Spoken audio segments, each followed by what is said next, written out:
Can you hear me good, sir? I can hear you good. I was trying to call you. Yeah, I don't know what happened there. I've been getting calls all day for the show. I don't know why it's. I don't see any missed calls or anything. Let me see. No, that's so weird. And you got the 210-284-2552 number?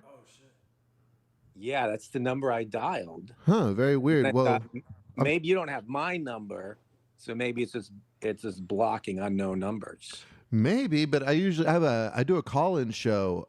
So Yeah, usually, yeah. So you usually I kind of get a lot need of that. unknown numbers. Yeah. Yeah. I'm sorry about that, but thank you so much for your patience. Let's And let's sue the phone company. Let's sue them. Let's do dude, it fuck together. yeah! And you got the money for that probably, or at least the Mental connections. damages. What? You got the connections for that probably, right? You know, some lawyers or something. No, I was hoping you did. I just got the no. Okay. Hey, you know what? We got the I don't get the passion. lawyers. Let's not even get the Not lawyers at least not on involved. my side. Let's not even get the law involved in this. Let's just let's take it in blood. Take the law into our own hands. Yes, dude. I'm taking Yeah. at least one head for this. Let's start a vigilante group.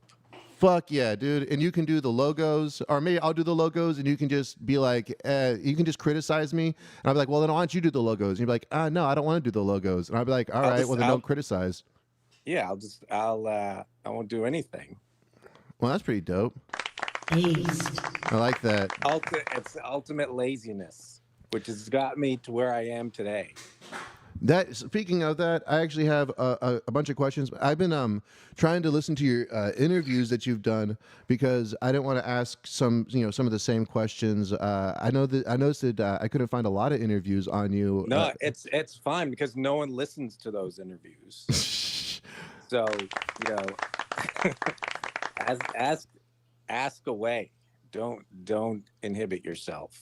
All right. Well, And thank I'll you so try much. to answer as best as I can. I hope you're not expecting great intelligent answers. No, But I'll try my best. sir, thank you so much. I'm going to try my best not to interrupt you. I know that we're not speaking face to face, and even when we are, I'm kind of bad at interrupting. So apologies at first, please. Oh no, that's okay. That happens all the time to me. Well, thank you so much, sir. So, People interrupting my face while talking. so right now I have Jim Tozzi on the line. Have you ever been called Tozzy Tosborn? Yes. Very good. Yeah, like way back. Hell yeah. Probably like when I was in maybe the 7th grade, like in the 70s. Aced. Fuck yeah, dude. That's what I was thinking. I'm like, That's dude, the going Toz. way back. Tozzy Tosborn, Tozzy Bear, when the Muppets. Fuck yeah, was Tozzy popular. Bear. I had a kid that I liked, a friend that called me Tozzy Bear. But yeah, Tozzy Tosborn was one. Man, it's taken me back to junior high school. Yeah, and what I want to bring to is also you seem to have a real focus on childhood icons and stuff like that, and also kind of a sexual focus to them. Where do you think that came from, or did you ever think about where that came from, or even cared? No, I tried not to think about it. I mean, yeah, it's all in there. Obviously, the main influence is Sesame Street, and it wasn't something I really thought about a lot until I watched some old Sesame Street episodes from when they first started, like late 60s, early 70s, and I was like, holy shit. The stuff I was seeing was like, this stuff has influenced me my whole life, subconsciously in a way, or in a definite way. Which is great. I love Sesame Street, but taking that and then just life and experience and perspective and how life just gets weird and makes you weird, and that's what comes out of the meat grinder, I suppose, and formed into that sexy sausage. Fuck yeah. Aced. So And I don't mean to offend any vegetarians out there. You could have vegetarian sausage too. yeah, we have a lot of Is vegetarian sausage listeners. offensive now? Has sausage been canceled? I hope so. Aced. You hope so. It makes it more Well, delicious. there was that what's the buttered sausage thing they did? It was like a deep fake with For- Gary Busey. Oh shit. Have you seen that? No. It's weird, but it's really good. It's like a deep fake, and he's just talking about buttered sausage, and where it comes from and how it affects our lives. Yeah, let me see if I can Totally pull that up real different. quick for us. Let me see. Yeah, it's probably just Gary Busey buttered sausage. There we go. Let's see. Gary Busey buttered sausage. Let me see. And There's an I forget who the guy that does the voice, but he's great. I guess he does a bunch of voices. Let's talk about your Cable Ace Award. Let's in talk about buttered 1987. sausage. Talk about buttered sausage, where it comes from, what it does, why is it doing what it's doing. Get it out of my face. What about buttered sausage? That's not your jam. It's not your thing. You don't like it? It's not my jam. I don't buy jam. I buy honey, and I kiss it on the lips. so for everybody. He's got the mouth and the teeth. For everybody that I didn't do a great job of introducing you. So this is Mr. Jim Tozzi. He's actually talking about influence. It's funny that you say that because I realized how much of an influence you've been in my life. Doing a lot of these, kind of doing a deep dive on you in preparation for this interview, because I grew up on TV Land, and I know that you kind of right, yeah. yeah. So you've been a commercial artist since like the mid '90s, early '90s. That's it. That sounds like what do they call it? Sandwich artists. I was a sandwich artist actually just recently. It's Subway, right? It's not. Does Chipotle have like burrito artists, or is it just Subway? I don't think they're that Subway's condescending. A sandwich artist, right? Anyway, it's funny. Yeah, commercial artist. It sounds like an oxymoron. Oh, But, so do yes. so actually that kind of that kind of brings me to another question I wanted to ask about you doing commercials and your kind of aversion to the way that advertising kind of preys on people's weaknesses. Yeah. But I also noticed that with your new project, Bert's Tit, you've been kind of doing almost. I kind of consider this your water lilies, if you're Monet, you know. Definitely, yes. Yeah, it seems like this is what your focus is on right now. And I was wondering, do you think that's kind of almost a commentary on your ideas about advertisement?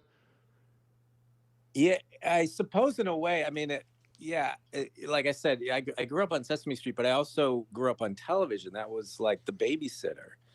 And so I think it was always a reaction against it. I mean, I love television, but there was always like, when I grew up, you didn't have that many choices. You know, this is the olden days when you had 3 channels and you had 2 UHF channels. So 5 channels, I guess. So you didn't have much choice, and a lot of times you were forced to watch. You know, you were forced to choose the lesser of 2 evils as far as programming. So just being constantly assaulted by stuff that that I loved, but also stuff that I didn't like. It's definitely like the reaction was, well, I want to do this, but do it in my way, and I guess in a way try to subvert the medium, but it's really hard when there's a lot of money and serious clients involved who don't want you like fucking with their narrative. Yeah, and that's the thing I didn't understand. They're really serious about their narratives, the advertisers, and I'm like, whatever, it's just fun, I want to tell this funny story, but no, it all comes down to the bottom line and money, and that's what's kind of evil about it. But hey, I guess it works for them. They make a lot of money. I mean, that's right. I mean, they spend a lot of money too, but so kind of on that, are you familiar with Japanese commercials at all? I've seen quite a few, and I the ones I've seen are probably like not typical. I mean, I think the ones that I've seen are probably like, oh, these are the weird, wackiest commercials from Japan, and they've all been crazy, but good. Well, the point is, I'm sorry to interrupt. I said what I was going to say is that I don't know if you're familiar. I don't know if this is still a law, but I think they had a law at a time where they weren't actually able to advertise the product in the commercial itself. Like they had to advertise it in almost a different way. That's why they are so weird and surreal. Okay. Did you ever? Yeah, I'm sorry. Did you ever think about doing commercial work in Japan? Did anybody ever offer you commercial work, or did the stuff that you did make people not want to keep hiring you for stuff? Yeah, well, yeah, more of the latter. Definitely, people did not want to hire me for more stuff. If I had the chance to go to Japan, I would have jumped at the chance. I did actually get to go to Russia to shoot a couple of spots in Russia, and that was very interesting. And weird in a way, because I don't speak Russian. I didn't know anything about it. but yeah, it was like an ad for some kind of snack cracker thing, and it was yeah, and that was an interesting trip. But that was, I'm gonna say that was back in the mid 2000s that happened. So speaking of the mid 2000s, and feel free not to answer this question, but I was just kind of really curious. And I heard an answer that you gave, and so when you left PFR in 2009, was it just kind of? I'm sorry if this is kind of like I said. No. All right, good. No. Was it just because? Or so why did you leave in 2009? Well, it 2009 was the end of Xavier Renegade Angel, Mm-hmm. and I was hoping. Well, there was rumor that we would either make an Xavier Renegade Angel movie or do a third season, and neither of those things happened. And they ended up doing Harchie Holler, and I didn't really even know anything about Harchie Holler. I heard it from like a third party. They're like, "Oh, you're doing Harchie Holler," and I was like, What are you even talking about? What is that?" So that made me feel bad, and then I was like, "Oh, okay, maybe I'm like the fourth wheel in this equation or this vehicle." And I think that's kind of what it turned out to be. I mean, that John and Vernon and Allison, I think they were focusing more on live action stuff. They definitely didn't want to. I think they definitely didn't want to work with puppets anymore. And yeah, so it just I was just kind of like, I think I'm not contributing anything to this group, and I also don't feel like my contribution is wanted anyway. So I was like, all right, maybe that's time to move on. So that's kind of what happened. I harbor no ill will towards those guys. I mean, I'm still friends with them all, but yeah, just haven't been involved since Xavier. And that's one of the things I noticed in your interviews is that you really downplay how much I believe that you really shaped those projects, Wondershowzen and Xavier Renegade Angel, because I was looking back. I know that it was based off a pilot that they were working on with Kids Show, and so I tried to get to find as much as I could on that pilot, and I think I found an 8-minute thing. I think it was supposed to be 14 minutes long, and I'm talking about even not the pilot that they made into the eventual first episode, but the 8-minute thing's like the original thing that John and Vernon did. I think it has like Clarence in it. I think a different Clarence, right? Yeah. About, no, definitely. It has definitely Clarence. It has all the pieces. I think it has. Did you do the DOG-OBGYN for them for that? I didn't do the animation. I illustrated the whole thing. So yeah, I did the style of it because they wanted like a very, just like a kind of straight comic book generic style. So so you're even right. So you're there from the beginning. So and I think it's not even animated. It's not. It's just they just show the illustrations, kind of the pictures of them. And I guess once they got the budget. I feel like there was some simple animation, but yeah, maybe it was pretty much just it was just like kind of like a slideshow kind of thing, right? Mm-hmm. Yeah, but if you look at that, anybody that goes out there and looks at that, it's like I said, the idea, like you can see the skeleton of it, but you definitely put the skin on there, like and yeah, definitely. And I think that's like one of the most incredible things, and that I didn't even know that you were involved with Wondershowzen because I found out Bert's tit through that Space Wizard guy, which I know that you really respect. Oh, what you mean Wizard Skull? The Space Wizard Skull. Thank you. Yeah, Wizard Skull. He is from space, I think. Well, that's good. I love Wizard Skull, but that's how I always say like he definitely his sexy Ronald sticker definitely inspired me to start doing stickers. And I also sorry. But yeah, I mean, originally that's I was friends with John and Vernon and Allison, and we kind of started as this kind of fake electro band, but at that time, John they were working on the Wondershowzen pilot, so they were looking for someone that could interpret their kind of weird ideas, and I happened to be that person. So yeah, as far as putting like a skin on that skeleton, I would say I definitely contributed to that, even though it's a maybe a diseased, unhealthy skin. But No. that's what they wanted. That they wanted it. They wanted crusty grease on their skeleton. Yeah, and I think that I did my best.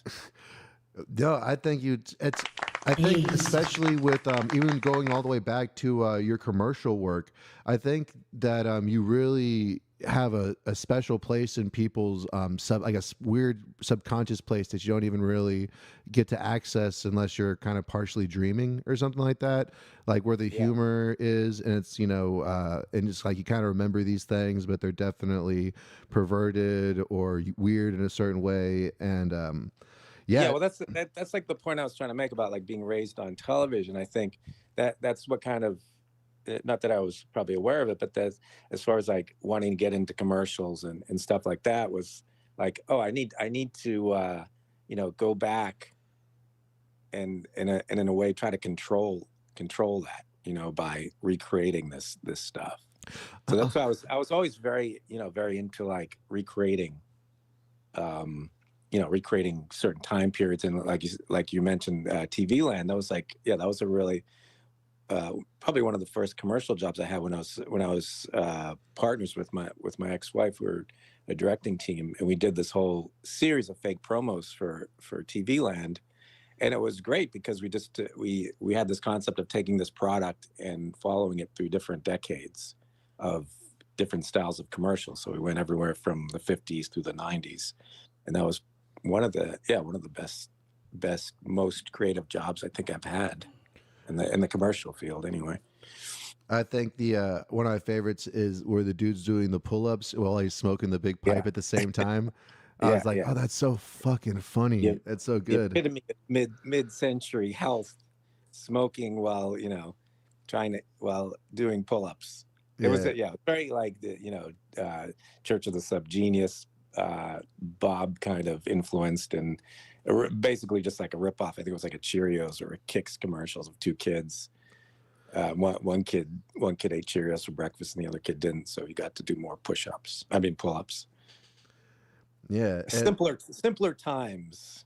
No, and I think it seemed almost like it was not easier, but there was more there was more to parody back then, because there was there was supposed to be a certain amount of dignity, so when you kind of saw the cracks, and you kind of got to show the mirror back to it. But now it just seems like everything is almost a parody, and it's almost like they're doing the work for you in a weird way. It's kind of hard. It's almost like you want to turn the other way and be more of a Mr. Rogers kind of person. Right. Yeah. It's interesting. It's almost like it's sometimes hard to distinguish between parody and not. And so this is kind of maybe a silly question. Or maybe I'm just getting old. No, that's what I think too. Worse. Dude, I immediately know what I felt today, or I think it was yesterday. I walked into a freaking gas station, and I guess they changed the Cracker Jack to Cracker Jill for like Women's Month or something. Oh, man, and really? But it stopped me in my tracks. I was like, what about Cracker Them? Yeah, dude. I was just like, I was Cracker freaking. Aced. But I was like, am I getting old I got now? applause for a bad joke. Yeah. No, I was just like, am I getting old now? Fucking, because it really did. Jill? It didn't bother what me. What kind of country are we living in? Like, it didn't anger me or anything, but it just but the fact that it shocked me, like, I was just is Cracker Jack dressed in drag on the package, or is it an actual girl? But there was also a brown one. They had a brown girl and a white girl. I'm like, that's not Cracker Jack. She's got to be a white chick. That's not a cracker. The fuck.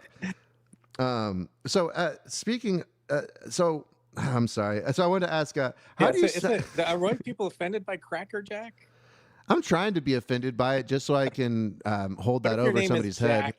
If your name is Jack and you're white and you're like, they've named this product Cracker Jack, how do you feel? I don't know.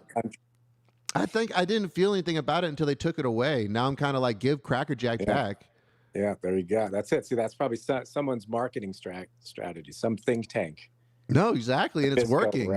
Yeah, I was almost like, how do we mess with people's minds? How do we get that one dude to miss Cracker Jacks and start to hoard them again? No, I used to work as one of those people that got people to take surveys in the mall, and then you get them to look at products, and then they track your eye movement, and then you'd have to Weird. yeah, right, like little paragraphs of do you think the product is trustworthy? Do you think it's all this kind of stuff? And I'm Holy like, shit. Wait, were the people aware that their eyeballs were being tracked? oh yeah, no, they tell you all that kind of stuff. Oh, And it was great too because I worked for kind of a shady manager, so we ended up just doing all the tests anyway and just feeding them a bunch of fake data. So so that's probably why a lot of shit's weird these days. Now that I think about it, oh, yeah. that could explain it because they're like, well, I guess people want fucking peanut butter Oreos. That's I don't know. I guess that it's already in peanut butter Oreos. I'm sorry, but so. That sounds disgusting. So this is kind of I'm sure everybody asks you this question, but I didn't hear it in the interviews. Is drug use ever a part of your creative process, do you think?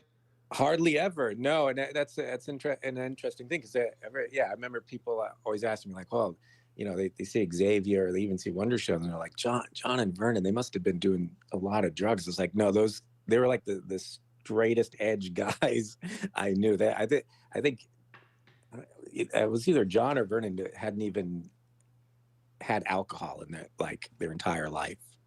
Oh wow! So they were like super lucid. I mean, but you look at those shows and you're like, yeah, I mean, there's no way you could be inhibited by any kind of substances and write shit like that. That's exactly what I would they're say. So sharp. It's just like it's razor sharp stuff, and it's just like. No, I'm sorry. Yeah, I'm sorry to interrupt. You can enjoy it while on drugs. I think it's on a certain level. But I apologize. Yeah, I mean, and speaking for myself, I drink occasionally, but yeah, I also don't like the sort of all like the crazy, not even crazy, but like, taking acid or mushrooms. I did that in art school, thinking that was like the cool thing to do well in art school, but it just gave me anxiety and paranoia pretty much. Yeah, it definitely does, and I guess speaking of just that, do you think you may have ADHD? Because I know when we talk about your art process, you'll draw, do a painting, and you'll be really excited about that, and then later you'll be like, oh, I can't do that, I gotta do something else. Have you ever thought that, or ever been diagnosed with anything like that? It might be a very a slow form of ADHD, because I think I don't feel like I need to change up a lot every few minutes or whatever, or get distracted. I could definitely focus, but I've never been tested or diagnosed with it. But it's just the type of thing where you put a lot of time into a painting, and it's a lot of mental effort as well, and you don't realize that after you finish you kind of need to recharge. So like the thought of doing that same thing over again seems kind of overwhelming, so you're like, well, maybe I'll do something else that uses maybe a different part of my brain and kind of navigate through the creative process that way. But yeah, I think like anyway, I think I just get kind of bored doing the same thing over and over again. And I like to do different things. I like to at least try to challenge myself a little and try different forms. Yeah. So I know that you said that TV's obviously been a big influence in your style, and kind of also just your influenced in your life in a lot of ways. Is there anything in particular you're watching these days, whether it's a TV show, movie, YouTube, things like that? Yeah, but mostly YouTube, because I don't really have any streaming services. Although during the pandemic, someone gave me their Paramount subscription, and I watched the entire Star Trek Next Generation, which was pretty great, because I remember watching it when it first came on, and I got to like the first 6 episodes, and then I just stopped watching it. But I went back. Mainly, I think, because I saw it was like those red letter media guys. Oh yeah. The guy Mike is always talking about. He's like a huge Star Trek Next Generation fan, and it intrigued me because he was like, yeah, the first season is just kind of wacky because Gene Roddenberry was still involved, and he was kind of trying to remake the original Star Trek, but he had all these new people in it, and that kind of intrigued me. But it's actually really good. It definitely gets better, and the storylines are really interesting, and you care about the characters, and you feel kind of sad when it's all over. But you feel there's definitely like a nice closure. Picard decides to finally sit down at the poker table with the rest of the crew. Spoiler alert, sorry. No, That's how. hey. And then he wakes up from his dream. And he was just an autistic guy the whole time. The stuff I've been watching like old Late Night with David Letterman's. I watched there's a whole I think there's a channel, I think that guy's name is like Don Geller, and he's got a bunch of old late Night with David Letterman's, but there's he does like these compilations, and there's this really, I'm like a big Chris Elliott fan, and he put together this compilation of all like the Chris Elliott stuff, but there's this one playlist that he has where it's all Chris Elliott doing Marlon Brando. He'd come on the show and do Marlon Brando, and there's this whole like story arc, and it's just amazing. So stuff like that, mostly just like old shows, stuff like that, stuff you can find on YouTube, old movies. Well, I highly suggest watching Tubi. Get Tubi; it's a free streaming service, and they have all the old stuff. Yeah. I'll have to check that out. Yeah, because my sister recommended that. I forget what she was watching on Tubi. They have probably all the they have like all kinds of old stuff. They have like all the roasts and stuff from back in the day. Okay. Yeah, I mean, the Dean Martin roast, dude. Yeah, it's so good. I think they have all the old Addams families. Like you can really just get, and you'll find. Trust me, yeah, man. If you're what I also love about listening to your process and stuff like that is that I guess I've always had a weird idea of how people that are how I feel is very successful and make like such great art. That has like really influenced me how I think that they live their life, and it's really kind of comforting to know that you're just on YouTube watching old TV shows and stuff. Yeah, if you knew the reality, you'd be horrified, dude. For the past 10 years, I've been sleeping on my buddy's couch. Oh fuck yeah, dude! It's disgusting. No, it's horrible. But yeah, that's what I do. I got a couch bed. Hey, so do I. We're in a couch bed right now doing the podcast. I'm sitting on the couch that I sleep on right now as we speak. What dude. A crazy synchronicity. Aced. It's meant to be. Dude, the universe is aligned. Sometimes when you're sitting on that couch, I can think, I'll be like, you know what? I bet Jim's sitting on his couch right now. Fuck it. The reason Justin slipped out is because I did want to ask you. I saw the interview you did with, I think it was American Slackers, and I saw that you're a really big fan of Rick and Morty, which I am a really big fan of them, especially the early stuff, and a big fan of Justin Roiland.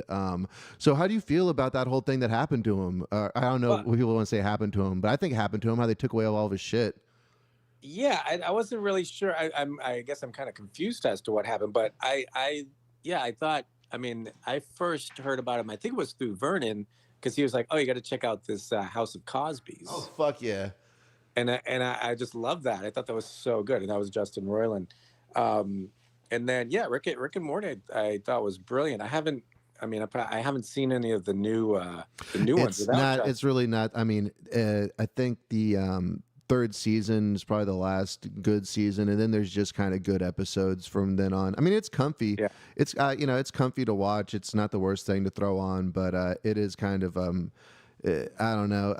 I think when Justin Roiland stopped giving a crap, some of the magic went away. But yeah. And I was like, it seemed like he's playing both those characters, and it's such an integral part of the show. And I know he brought a lot of improvisation and stuff to it. So I was like, how are they going to do that with two new actors? And then I listened to I watched like a clip with the new voice actors, and I thought the Morty, the Rick character was good, but then I thought the Morty wasn't as good. But I guess you're never gonna find an exact match to that. But I don't know what happened. So what he was. So this is what I heard. domestic dispute, or he was abusing his girlfriend or something, and then he was canceled, and then it was like, well, no, that wasn't really how it happened. Yeah, I was Well, unclear what happened exactly, but it seemed like they took the show away and he was canceled, but then it was like, oh well, maybe he wasn't as bad as we thought or something, but he's still canceled. I don't know. Yeah, you'll have to enlighten me as to if you know more about what happened.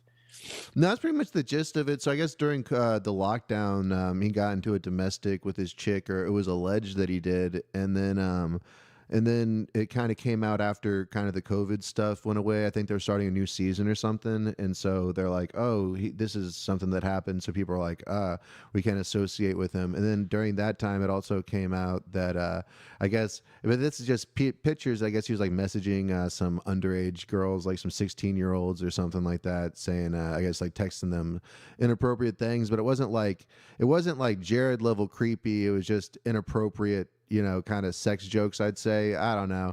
I haven't really combed through the records myself, it just, but Shit, dick pics. yeah. And I also haven't heard him actually respond saying that he did or didn't do the whole texting thing. So I'm kind of like, and also I don't know, this might be a shitty thing of me, but I really don't give a fuck as long as I like the product. So I'd rather him be making them. I don't know. I'm like, might be a shitty person that way, but I'm like, yeah, I don't know.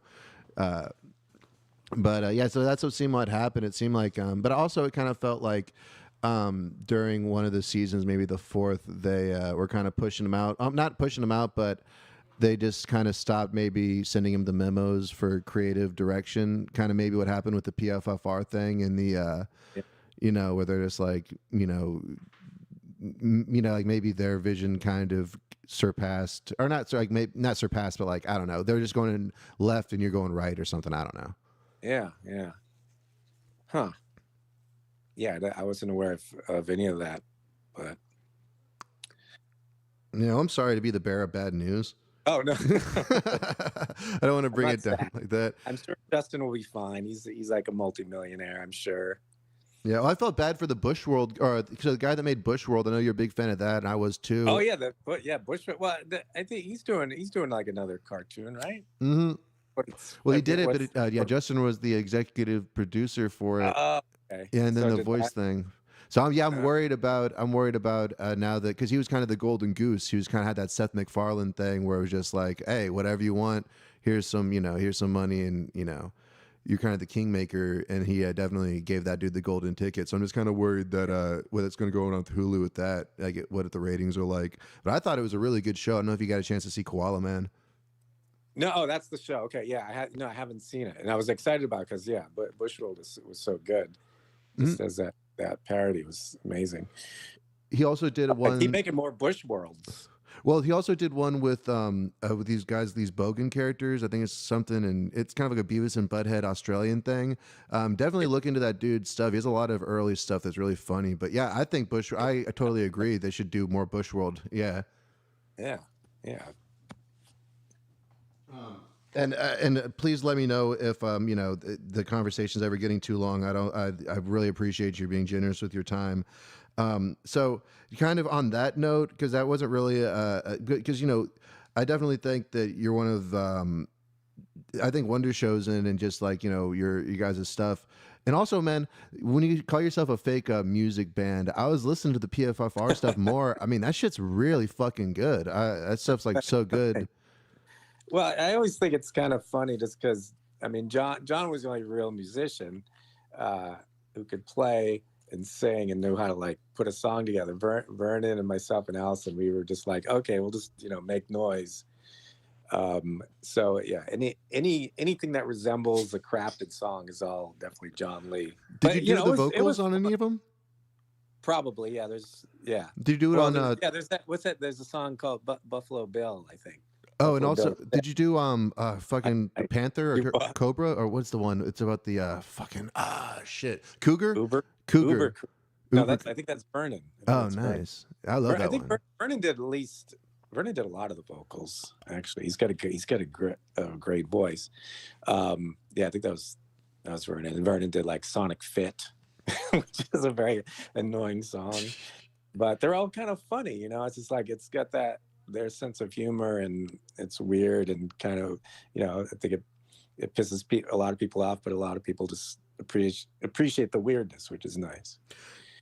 So, because I know you had a history in doing the commercial stuff, going back to that, but also want to go back to the Wondershowzen Xavier creative process. So, was there anything? And I know that I don't know how involved you were in the actual writing of it, or you know, any of the storyline ideas or things like that. But was there anything that you or they wanted to do that they just weren't able to do, whether it was by budget or just the censors were like, or maybe even you guys were like, maybe this is a little bit too far, you know, but it would be funny, but. Yeah. I'm sure there was, but yeah, I was not involved in the writing process at all, or, you know, even the creative process is as the only thing I was involved in mainly was they'd come up with, you know, the animations, and they'd be like, we want to do it in this style, draw, you know, can you create these characters in this style? And so that was my main responsibility. So yeah, I'm sure there was stuff that that they had thought up that was, I mean, obviously they had a standards and practice kind of team on it, but yeah, I just read there's a really good article that came out a few years ago. I don't know if you saw it. It's called like the oral history of Wondershowzen. Oh, I'm gonna look that up after this. Thank you.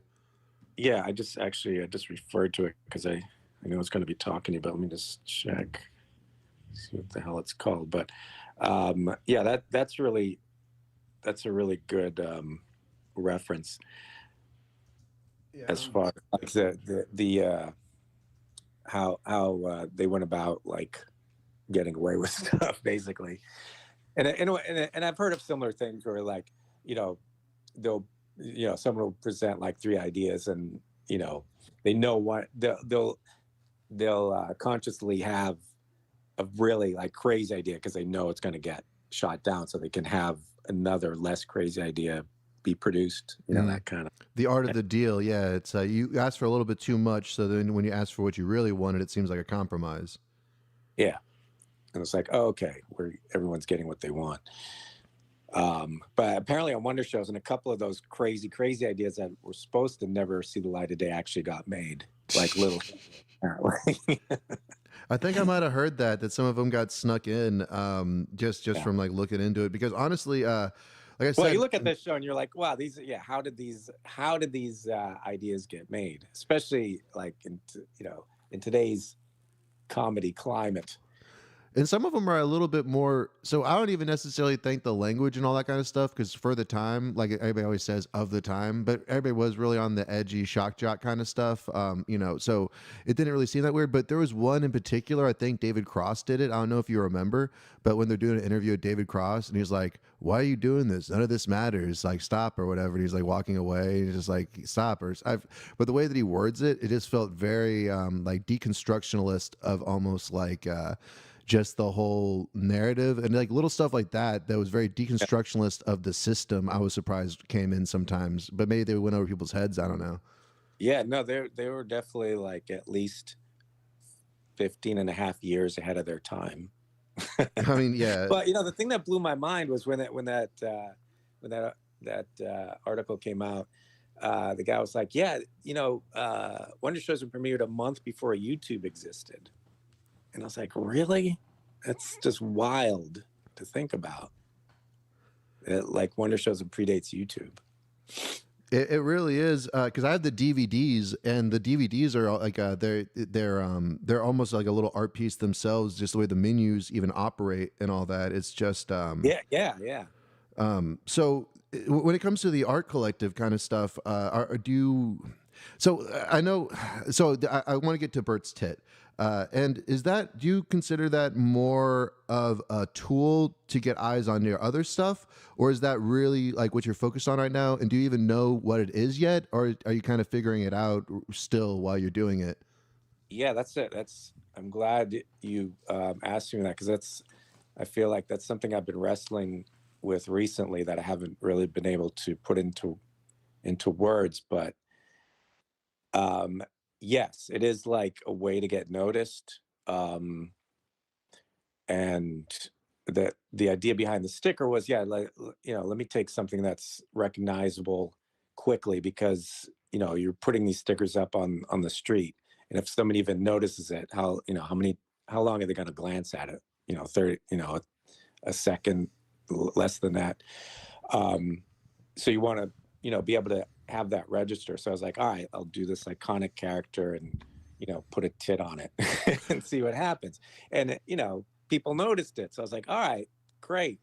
But I have all this other art, so now it's like you said, yeah, the fear is like, oh, you're just the Bert's tit guy, and that's it. It's like being typecast. So I'm like, I don't want to be known as just the Bert's tit guy. I do other art stuff, but yeah, I think that's just fate. I can do nothing about it except do more of it. Fuck yeah. Aced. So it's interesting that you're talking about that, because I don't know where, I don't know what it was, but while I was watching Wondershowzen and going through a real Whippet addiction, I rediscovered it because one of my exes had it on DVD, and I would just sit at her house and just watch these DVDs. And I kind of came up with a similar idea with the Hello Kitty design, because I was like, man, that's such a image virus. And if you can kind of just pervert it a little bit, you have this built-in almost pathway that, you know what I mean, is already a channel in people's brains. And you can kind of, like I said, you already have an invitation. You're almost sneaking in, like, oh, I'm with this guy, Yeah.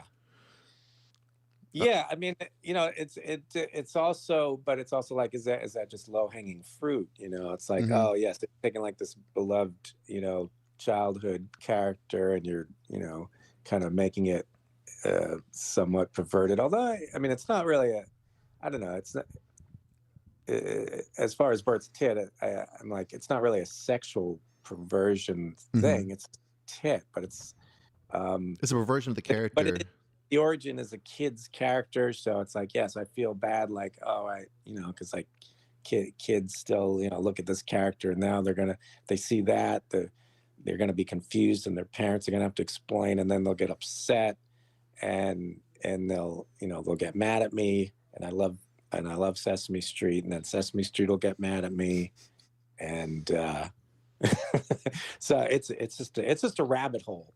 Well, I heard that you even well, it's like you were talking to that ASMR podcast, and I thought he asked some really great questions. That's why I'm glad I listened to it, so I didn't ask some of the same ones, because I really want people to go listen to that one and listen to the American Slackers one, because I got a lot of great information and a lot of great information about you. So I would definitely want people to listen to those if you want to learn more about Jim and his amazing artwork, and just his kind of just like little fingerprint that he's had on probably a lot of some of your favorite stuff. And here, I honestly, I'm sorry, what? It's a unique nipple print. Yeah, exactly. And also, it's I think you guys are kind of like the Velvet Underground quote that I've heard, where they say maybe the Velvet Underground only sold like 1,200 CDs, but everybody that bought one started a band. That's right. Yeah, that sounds very, very true. Yeah. So I wanted to kind of get your opinion on a couple other artists, because I noticed that what I love also about you is that you're not afraid of being influenced by other artists, and kind of discovering something new about yourself through somebody's other stuff. And I think that's really something that you don't hear a lot of people talk about as openly. Yeah, well, I think if you love art, and you got to get excited by other people's art. I would hope. So are you familiar with Sam Hyde? Because they also had a show on Adult Swim. I got canceled, right? Yeah. Well, it's weird. I don't really know him. I met him a couple of times, and I think the first time I met him was PFR was doing like I think it was like a 92nd Street Y talk for some reason, and he showed up like before we started. He had like a bunch of his was it like the MDC $1 Million, what was this thing called? You know what I'm talking about? $1 Million Extreme, yeah. $1 Million Extreme, yeah. Like these, and he was like, oh, can you give these out or whatever, and can I, and I was like, I don't think this is the right place to do that. What's your name? And so it was kind of an interesting meeting, but Yeah, I mean, I think that the stuff You he guys, did I'm was sorry, I got confused. So you were helping film a Sesame Street thing? no, it was just we were doing like a talk. There's a thing in New York called the 92nd Street Y, and that they'll have like they'll show films and they'll have people It's do kind of an art talk house thing. and stuff. Yeah, so it was just like that it was just PFR, and we were like showing clips from Wondershowzen and talking about the show and the other sort of art stuff we had done. Have you ever got a chance to ever look at any of the $1 Million Extreme stuff that was on Adult Swim? No, I don't think I mean, like I said, I think I remember seeing like stuff before he had a show, and then it was like Tim Heidecker got really upset with him, and that Yeah, it's kind of a blew my- weird thing. It was during the Trump political thing, and Yeah.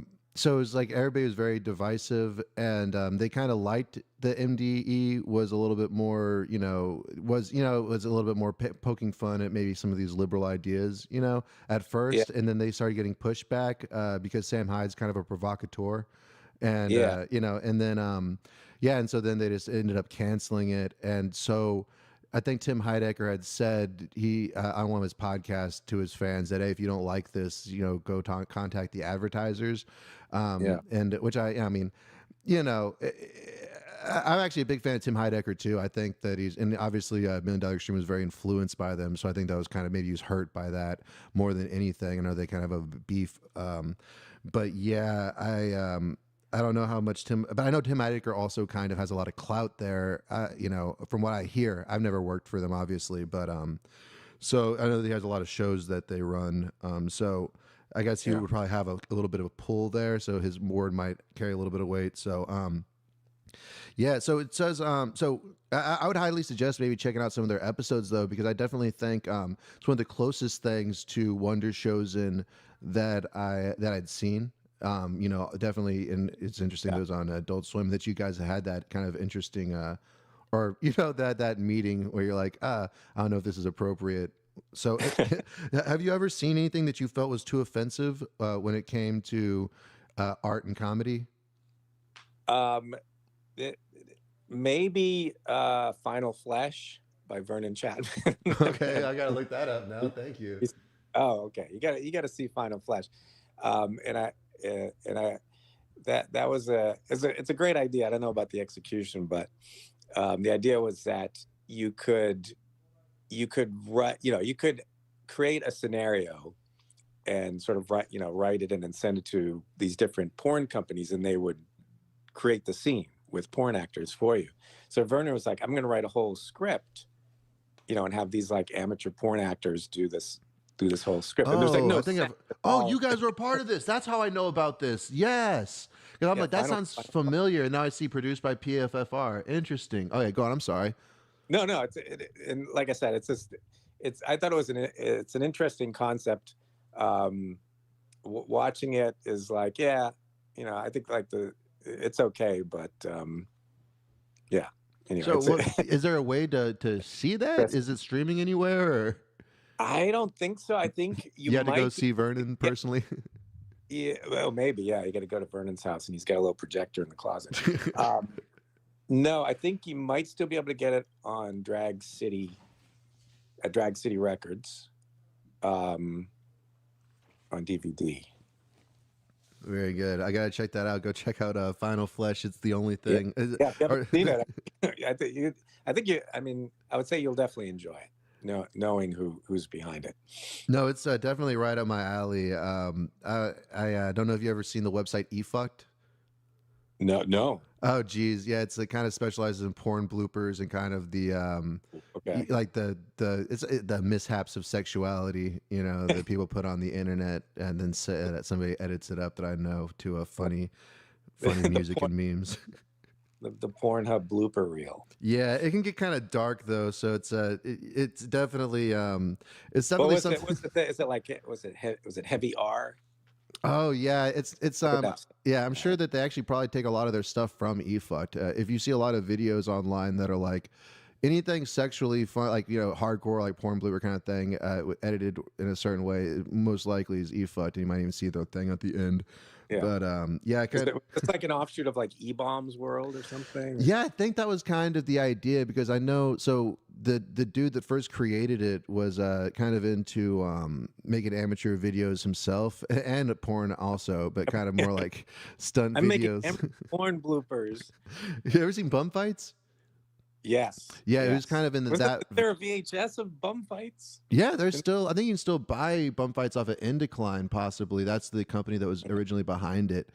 And yeah, so he kind of wanted to make that, and then eventually started this kind of parody porn site. I think it was around the time that E-Bombs World was really big. So I think it was kind of the answer to that where everybody was going on it was like the birth of the internet viral video. So there's all these different sites that would have crazy videos from Japan and all that. And Right. so, yeah, he kind of knew a dude. Well, it's a long story, but yeah, I used to kind of be in that scene where we'd like film videos and sell them to those websites. But yeah, then he kind of transitioned to that, and it really took off. And then another one of my friends ended up taking over for him in the editing department. So I was just thinking, I don't know if you, I don't know what your, I don't know where your darkness is and all that kind of stuff. It's definitely, it's not as funny as I thought it was when I was 18. You know what I mean? It's Yeah. Oh yeah. Sure. You realize that no, go. I'm sorry. You realize what? than porn bloopers. Yeah, there's But more to the world. but you realize there's an emotional cost. Yeah, when you start having emotions with, yeah, it ruins everything. Takes all the fun out of it. Right? Yeah. Geez, there's a couple of questions. I think I basically asked everything. Oh yeah, so is there anything you do artistically that you don't show for one reason or another? Huh.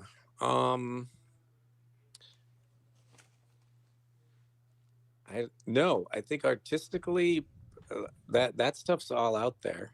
Yeah. I don't there's not like I don't have like some secret like little art project that I'm afraid to put out there. I don't think.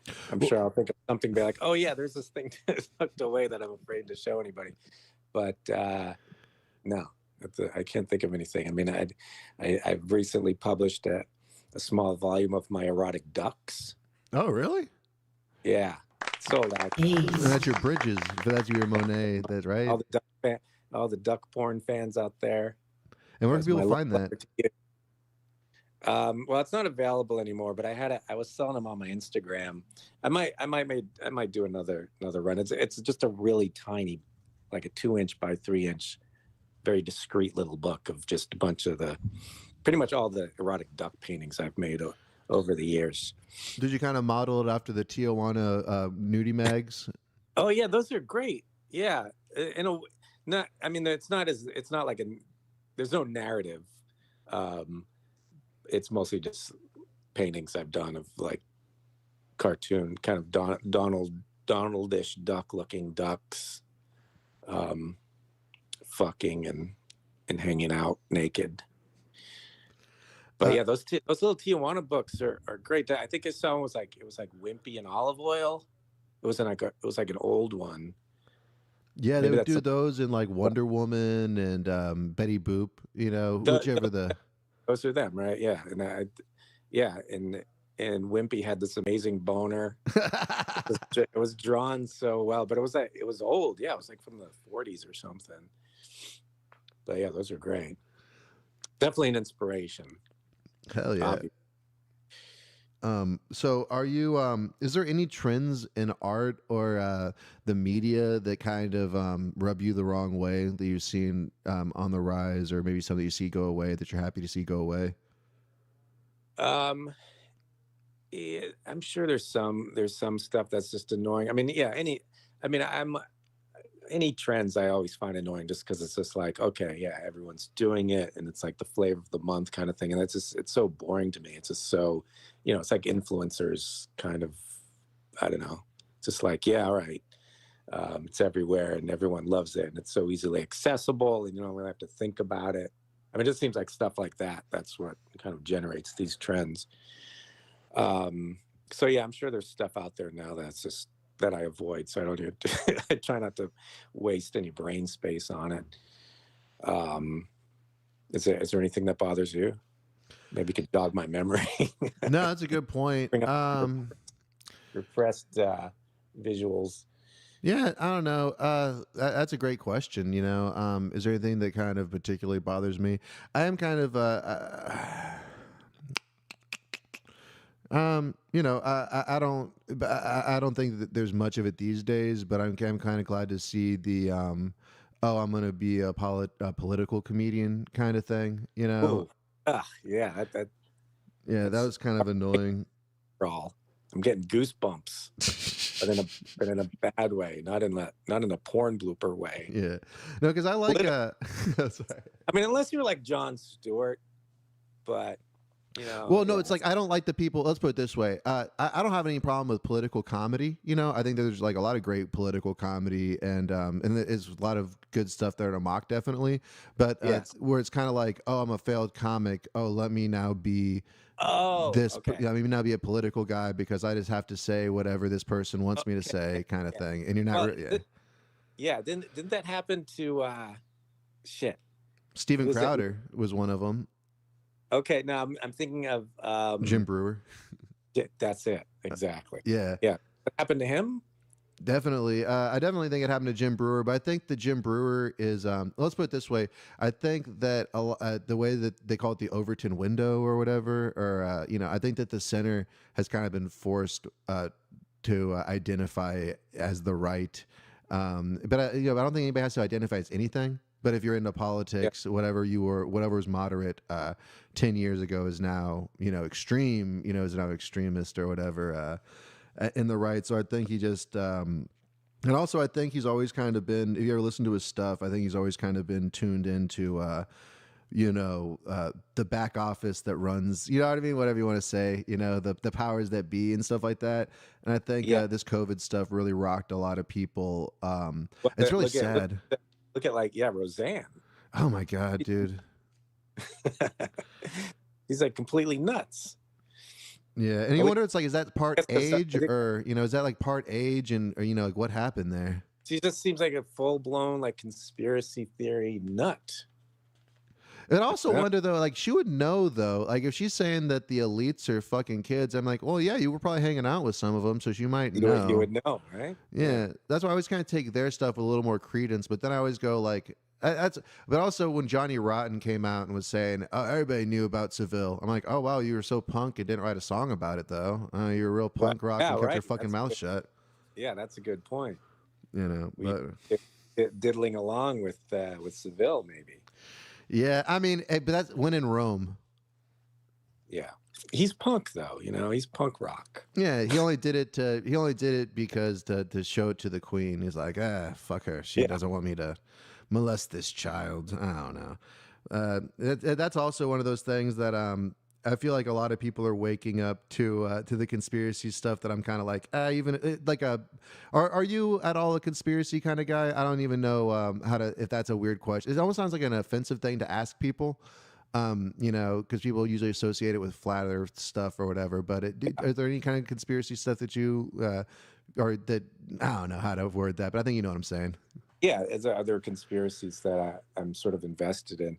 I would say no, because it seems like whenever someone comes up with a conspiracy, there's never any really hard evidence, and it's just frustrating. It's like, like UFOs or the JFK assassination or whatever you want to, whatever conspiracy you want to pick. It's like, show me, some kind of hardcore evidence to prove it, and there never is. I mean, I think, I try not to buy into any conspiracy theories. And the flat Earth stuff is crazy. It's just weird to see people that are so convinced that the Earth is flat. Well, the weird thing about that to me is the like stories they come up with are very entertaining. No, definitely. Like, the way you have to twist your narrative to fit, or twist your story to fit this narrative is impressive. The hurdles and hoops that they jump through or on. Yeah, but it's, I think so my whole thing about that is like, let's just say it is flat. Who gives a fuck? You know what I mean? It's like, okay, it's flat. Like, what do about it? Yeah, it's like, yeah, I mean, Now who what? really cares? Yeah, because I mean, if you look at maps, what an interesting thing is, if you Oh, look at yeah. maps, that's like, oh, like maps look different based on which country you're in. You know what I mean? So we all kind of have a perverted perspective just based off of cartology, you know, or whatever, and stuff in general. It's like there are a lot of, but I think it's a kind of a superiority thing where they're like, well, I know the big secret, you know, and it gives, and nobody, sometimes people don't want to give that away. I don't know. Yeah, I think that's the whole thing. It's sort of like a comfort thing. It's like you know the real deal, and nobody else does, and therefore you have some kind of control over the world. But we're all gonna die. It's inevitable. You say that, but you know, I haven't seen the. I think I'll be the exception, and then I'll be really famous for that too. They'll be like, he still hasn't died yet. Right. Yeah, but Idiot. yeah, no, I'll be laughing. I'll be laughing at your grave. But that's what Tozzi thought. Make a Yes, I puppet hope about so. that. I'll be looking up your skirt from that grave. Oh, daddy, thank you. Aced. Man, you've been nothing but fucking kind. Thank you so much. This isn't a send off. I'm just saying thank you so much for Thanks just for having me. I no. appreciate all the applause and the good vibes and bringing up those painful memories once again. Well, you know, I was hoping you were gonna drag somebody. What? You're gonna kill somebody? Oh yeah, we're gonna have a nice fag drag later. It's gonna be nice. We're living Well, Texas you are down in here. Texas. Yeah. Oh, you heard that? That's good. So where are you living these days? I am in New York City, in Manhattan, Big city on the slicker. west side of Manhattan. Well, like I said, I'm basically homeless. If it wasn't for my buddy who let me sleep on his couch, He's your Medici. probably not be here. But God bless him. God bless us, everyone. Aced. Yeah, God bless him. Do you have any plans for Thanksgiving coming up? Yeah, I'm gonna go see my mom. Gonna go back to Everett, Massachusetts, where I grew Mama up. Tozzi. Mama Tozzi, and yeah, see my brother and my sisters and probably my nieces, and have some turkey meat. Speaking of your sisters, I know that you did a show starting out, you know, in your probably kitchen, I'm sure, at some of the scenes. It was called Chico. Is that what it was called? Oh, it wasn't really a show, but yeah, me and my little sister started fooling around with a Super 8 camera, and it was actually me and my best buddy Sean. We had the Super 8 camera, and we just started doing, you know, silly little movies. And yeah, I think one of the only maybe sort of continuing characters was this character called Chico, which was my little sister with like a Cheech Marin mustache and like a little beanie, and he would just kind of die in every scene. But I think he was supposed to be like a drug dealer, sort of, you know, a ne'er-do-well type character, up to no good. He'd just be hanging out, and my friend Sean would walk by and shoot him in the head, and that was the way we could do our prosthetic makeup stuff. So we would be like, all right, Chico's gonna get shot in the head. I'm gonna look in my Tom Savini makeup book and see how we can do that. Okay, we just need a button and some mortician's wax and some fake blood and fishing line.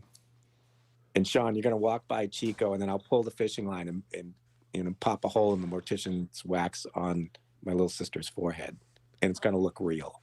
It actually looks pretty good. Do you have any copies of that, or anywhere we can see any of that?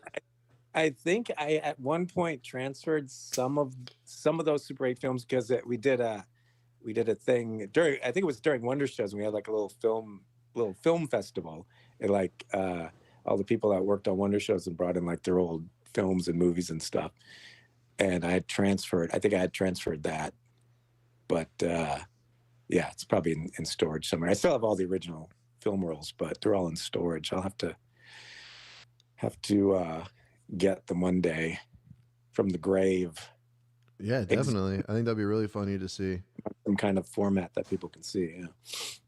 Yeah, but that was fun. I mean, yeah, it was like I said, it was just like growing up. That's all I want to do is just like draw monsters, make like silly like animations, and create characters and stuff.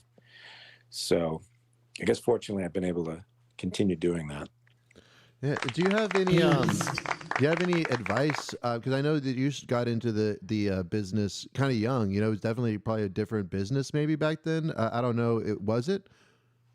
Yeah, definitely. I mean, I wanted to get into animation and television. I went to art school. I went to RISD, and then I was like, "What am I going to do? I want to get into animation." And then I had a friend who had moved to New York, and she was working at Broadcast Arts, and that was a production company that did the first season of Pee Wee's Playhouse, and they did all the animation stuff. But at the time, it was the early '90s, so they were still doing cell animation, which is what I learned how to do. So I was painting cells and inking cells, and then taking them to this big Oxbury animation stand and shooting it on 35 millimeter film, a frame at a time, and that was great. It was like it was amazing. So that was like my first kind of taste of the business and being in New York. And so yeah, these days I'm not sure how you get into it, because it just seems like you can do whatever you want. You don't really have to. You don't really need to go to school. There's just so much software out there, like animation software stuff that seems like people have access to. And yeah, so I don't know what people do these days. So here's a question, because I noticed that you're a real like Renaissance man when it comes to just with your art and stuff, and your music. You kind of dabble in a little bit of everything. My Renaissance style clothing. Yeah, man. No, you cut a handsome figure. I'm not gonna lie. You're a handsome looking, good looking guy, dude. What was the? Oh yeah. So is there anything that you want to try artistically, like a medium that you just haven't found the time yet, or because of finances or like studio space or whatever? And is there anything that you tried that you just couldn't get the knack of? You're just like, it's something that you're like, I just don't ever want to touch this again. Probably bass guitar. Yeah. Well, on which one? You don't want to touch it again, or that you want to discover it? I don't want to try it again.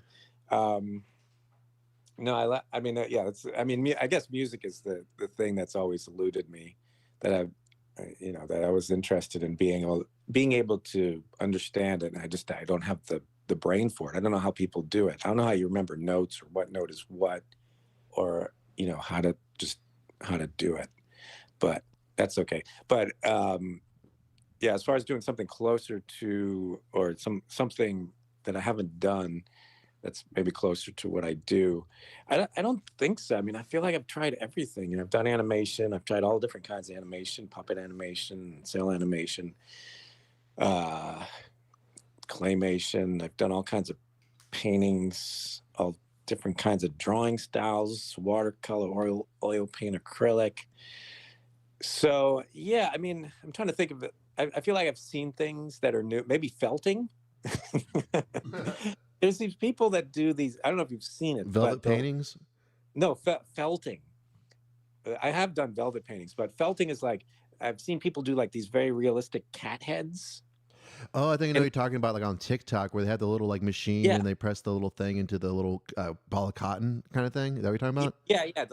They'll take like, I guess it's like cotton or felt, and they have like these long needles, and they'll keep building it up, pushing it in, and they have like these glass cat eyes, and they look super real. I'm like, shit, I wonder if I could do like a weird like fucked up cat head, if I could master felting. So that could be that. You might have just given me the little kick in the tush that I need. You should be on Amazon right now buying whatever the pin is. What? I think it has a pin or something. That's what I always noticed. It has like some kind of felting pin. I'm like, I want one of those just to have. It looks cool.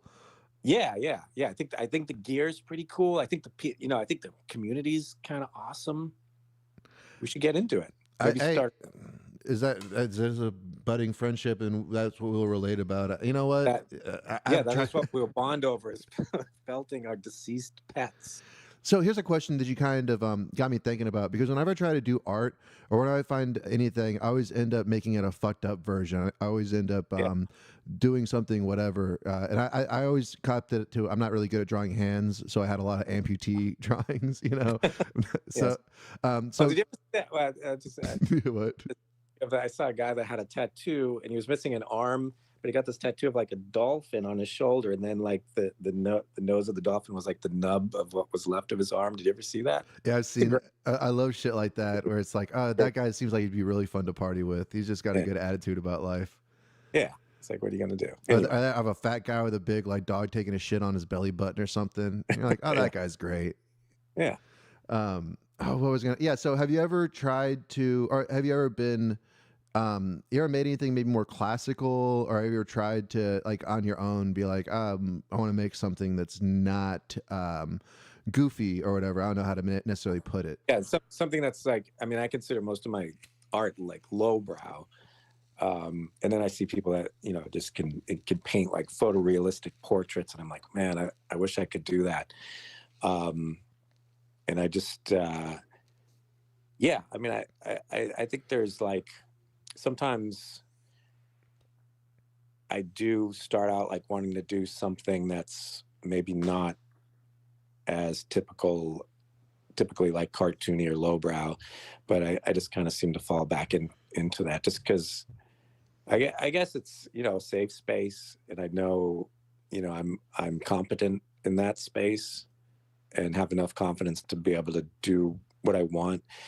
I mean, you know, frustration is the thing that you always come up against in, I guess, in art.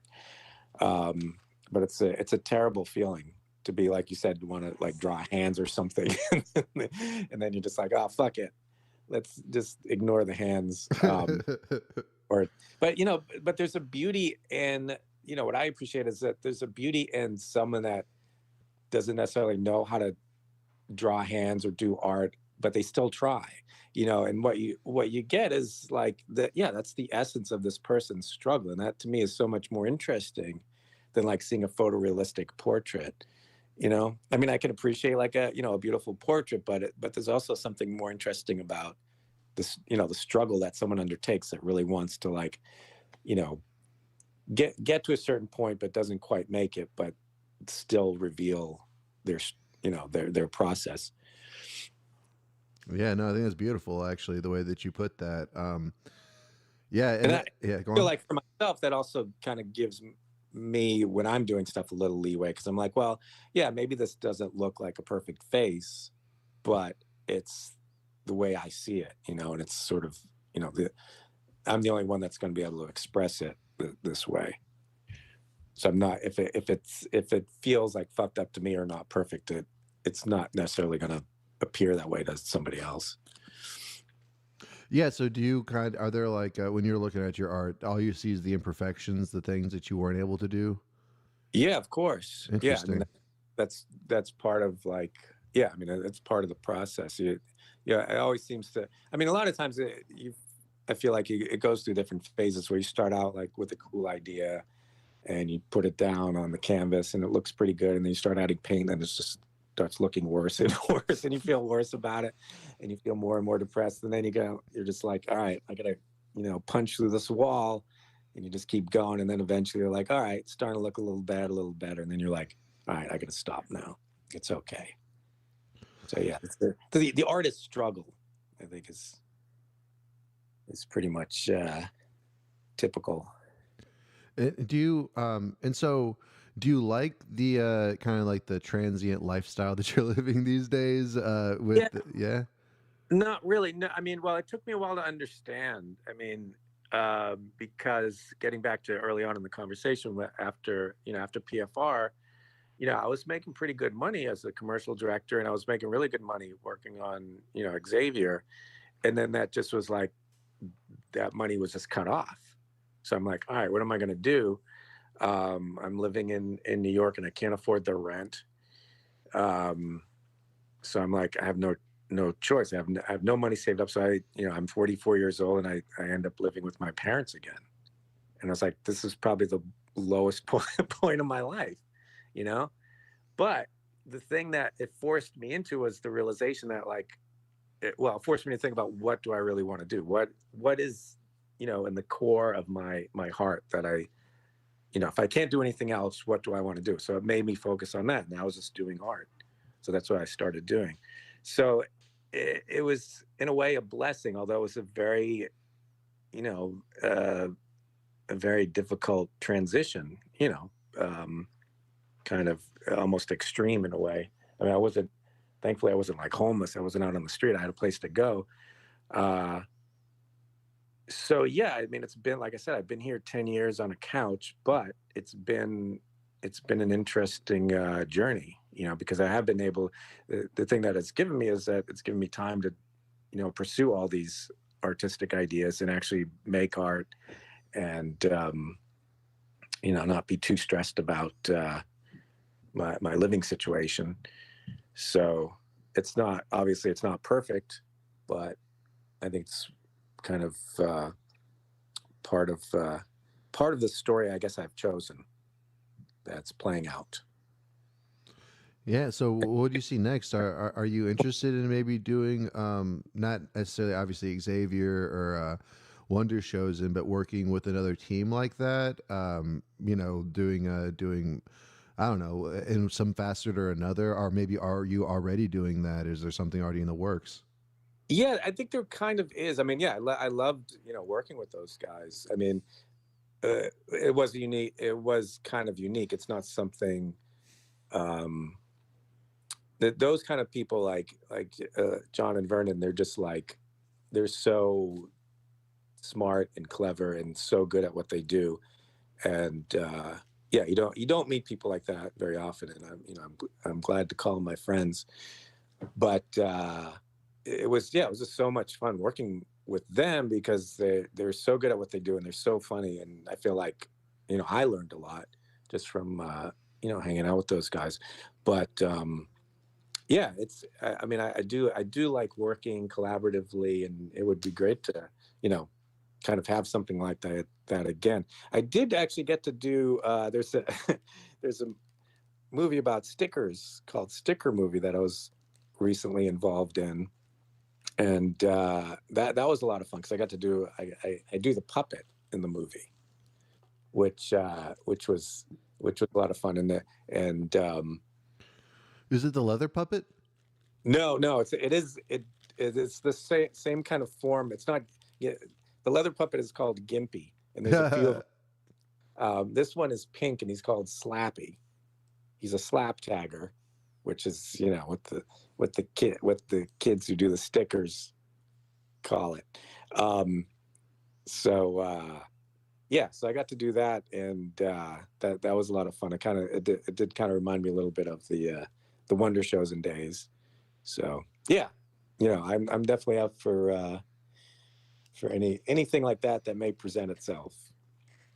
Man, fantastic. Well, I hope. I don't know. That's really badass that you're still doing that stuff, and it's kind of interesting that you like almost reinvented your whole your whole life, not life, but your whole artistic image or whatever. I guess lifestyle, even. I guess you kind of have, right? It's you seem kind of like you're almost going the way other people would go. You did the art school stuff, and then you got the job, and this is kind of like your Richard Pryor, George Carlin. You know, really just I don't know, going crazy with it.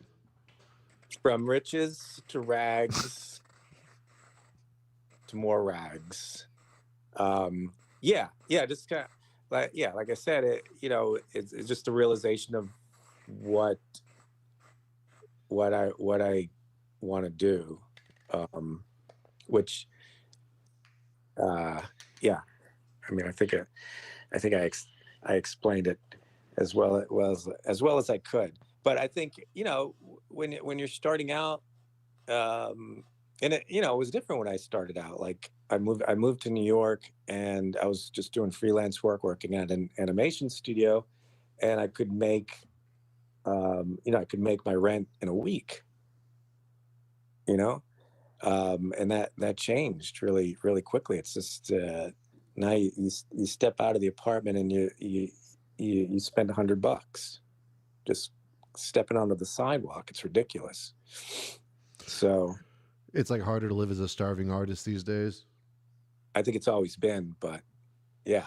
I don't know if you can. I don't know if you can live as a starving artist. I think you just end up starving and not doing any art. That, you know, it's not like not easy. It's not meant to be. I wanna let you go. I just want to ask. I want to ask two questions, maybe three. First off, I want to ask you the question that we ask all of our guests, Mr. Jim Tozzi. How big is your penis? That as it is now, or when engorged. Dealer's Fully. choice. Man, well, I'm gonna go floppy. It's about a quarter, an inch and a quarter. Very good. Aced. It's the Eric Wareheim like mushroom tip with like nestled within a giant bush. But what is the term? I'm a grower, not a shower. Yeah, no, I have the smallest penis in San Antonio, and I hold that title. Roused, you might be taking. Oh, really? You got a monster on you? Yeah, that's a yes. I don't want to brag. No, it's fine. I'll brag for you. That's fine. But I'm happy with it, and it's always it's always served me well.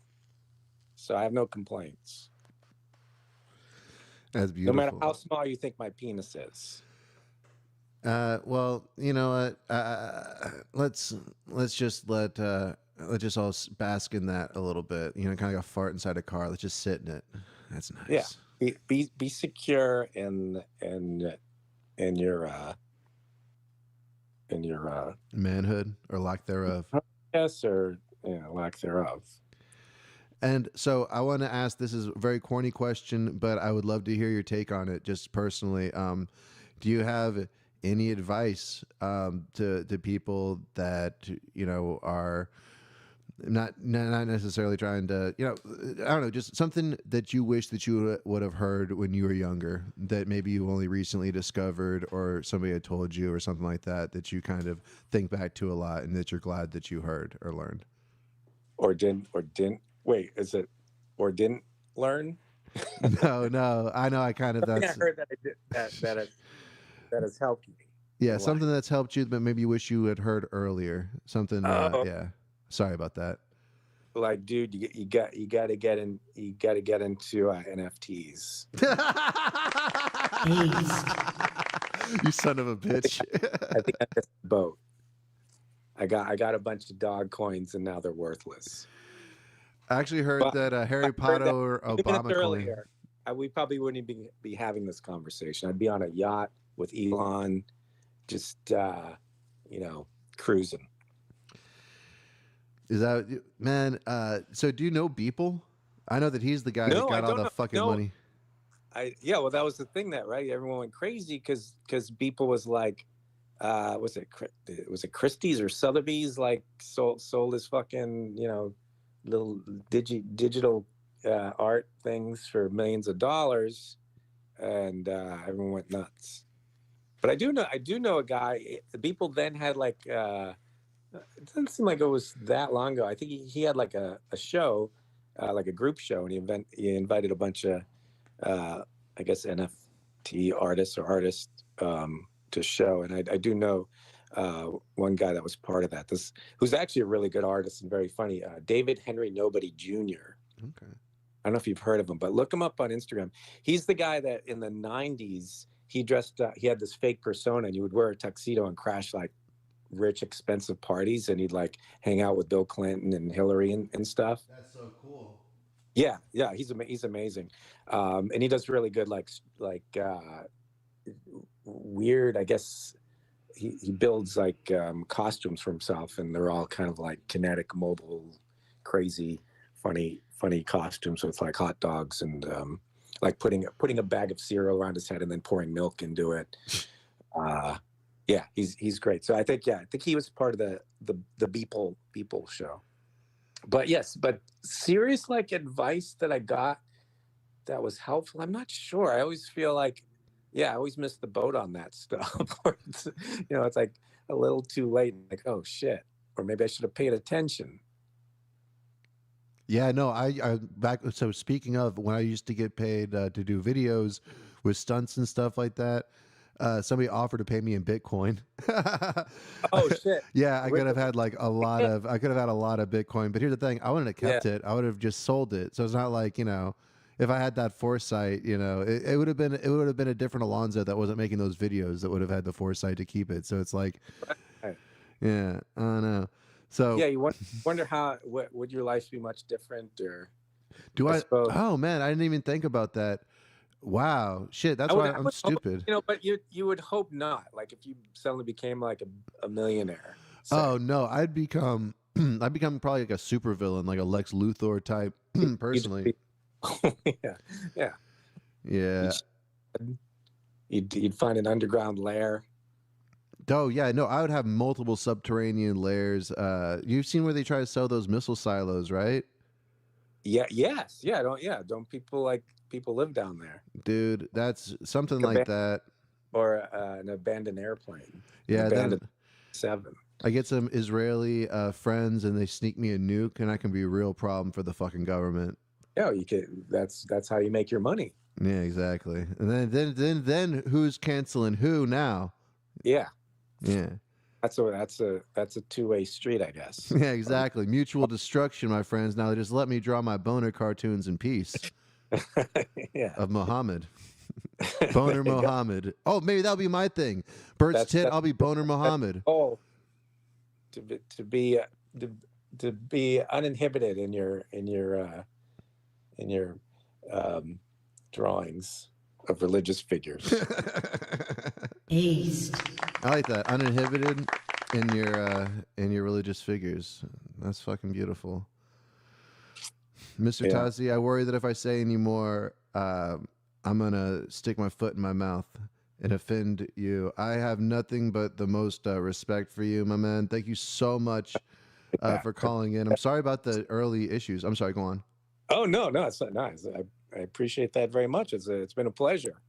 Oh, thank you so much. I hope, I hope that feel like I asked should you some pay- good I feel like I questions. should pay for this session. What do you charge? Hey, I feel like an hour and a half.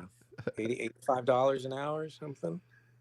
Not including 25 an hour, you can cash app that Plus to tip. me. Yeah, cash app BFI, cash app BFI live. I think that's what it is. So, you I'm send gonna that to me or, write- checks in the mail, I'm sure. I'm gonna write it down. I'm writing it down right now on my micro penis. Oh, beautiful. When I get excited, look out. The money's gonna come pouring in. Mr. Tozzi, where can people find your Threadless? I know you have a Threadless right now. Yeah, threadless. That's yeah, if you want like some t-shirts and stuff. I'm not like a huge fan because it's like, oh yeah, they'll charge you like $20 for a t-shirt and then they'll send me like 36 cents. Be like, you made a sale. I'm like, awesome. Yeah, no, I'm actually selling my stuff at kind of a loss too because I shouldn't say this, but yeah, whenever somebody buys it, I gotta pay for it. What? Yeah, and then I get the money later and all that, but I get $5. Oh. But I want the people to have it. I want people to wear the stuff, because I like the Yeah, designs and stuff. Right. Well, that's part of it. It's like, it's great because you don't have to, at least with Threadless, they ship it out for you. And it's like, all you got to do is download designs, so it's not like I'm on the floor screen printing stuff, which is fun to do. I was about to say, it seems like right up your alley. Yeah. I need that's time right. for my felting. I can't be screen printing. Yes, silk screening was great. I still got a bunch of like old screens. I should kind of exhume them from the storage, but Yeah, charge extra. Handmade Tozzi shirts, man. yeah. But it's it's easy. It's easier just to like get something, just download an image and have them do everything else. So yeah, check out Threadless, and like everything else is just on Instagram. That's right. Where I'm at on the gram. JimTozzi. That's it. Jim Tozzi. Man, thank you so much. You're so cool. You've been awesome. I'm gonna let you get back to your David Letterman shows, and Off the couch, man. I hope you aren't either. dude, I'm Stay not. off the couch. I'm not. I'm gonna die on this couch. They're gonna have to scrape me off like one of those fat people. And they're gonna have to cut the door open. Dude, you know what? Oh, that would be a big fuck you to my apartment if I got so fat that they had to pay for hazmat to scrape my ass off of here and then cut the door down. That would be a real fuck you to them. Yeah, charge me for my deposit now, asshole. Thank you so much for that idea, Jim. You are really the magic. What are those Green- Vernon Jim fucking jerk offs doing these days? Fucking nothing. I bet their couch is half the size of your couch. I don't know. Yeah. I can only hope. They probably don't even have a couch to sleep on or a window to throw their piss bucket out of, I bet. If you ask me. Yeah, I don't know. We can only hope for the best. Yeah. Well, I love you, man. I hope you have a great rest of your day. And I hope everybody goes out there and buys. Love right back at you. Yeah, thank you, sir. Thank you. And I hope everybody goes and buys a T-shirt. I'm definitely going to buy a T-shirt. I'm going to keep an eye out for your erotic duck book. There's also there's the PFFR book. You get a little piece of that? It's available. I think I get a piece of that. Nice. But I'm not saying that just because I get a little piece of it. But it's I think it's still available on Drag City Records. Drag City. So yeah, Drag City Records. I'm going to check that out. I definitely want to check out that Flesh movie. Maybe we'll do a watching and a review on it. Yeah, they got Final Flesh and Final PFFR. Flesh. It's like 200 drawings that we did while we were making Wondershowzen of just crazy, funny stuff. Yeah, I'm gonna definitely check that out. We might actually even maybe do a live thing where we watch that because might be better for everybody to watch it together, at a show. And then I think I'm gonna play out the Gary Busey buttered sausage before the end of the thing, as requested by Mr. Jim Tozzi. The icing on the cake. It will be Sweet the icing butter. on the cake. Man, good old Gary and his teeth. All right, man. All right, man. Have a great one, dude. Hang in there. Have a great weekend. You too, dude. Stay safe. Hey, say what's up to Chico for me. I will indeed. All I'll right. shoot him in the head. All right. Peace out, man. Haste. Man, that was Mr. Jim Tozzi for an hour and a half. Haste.